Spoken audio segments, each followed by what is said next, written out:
Some people run to forget their problems. However, no matter how swiftly you sprint, you will have to face them at one point. And it's up to you to decide how will you do it. And that's what these hurdles are all about. Each time I have leaped over one, it demanded immense courage. Sure, there are other things like determination, perseverance, but above all, courage.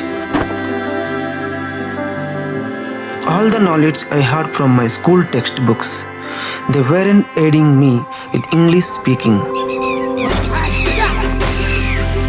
I had so much to say. I had too many thoughts, but cold feet held me back. That's when Entri entered my life for the better. And I'm proud to say that I was disciplined enough to follow through with the curriculum of Entri. How do you do? నువ్వు ఎలా ఉన్నావు? I don't think so. నేను అలా అనుకోవడం లేదు.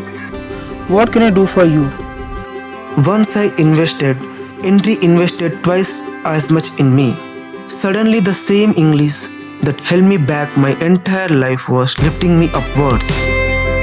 All I wanted was to be not bad at English, but instead, Entri helped me cross language barriers. Entri gave me courage to reach opportunities that otherwise I wouldn't have dreamed about. Today, if I am sitting here, a huge part of this success I owe to Team Entri. To every doubt they resolve, to every inch of confidence they instill in me through speaking sessions, to every ounce of clarity I gained after lessons. Entri wasn't just an institute that I attended. Entri was my coach in crossing the biggest hurdle I have ever faced in my life.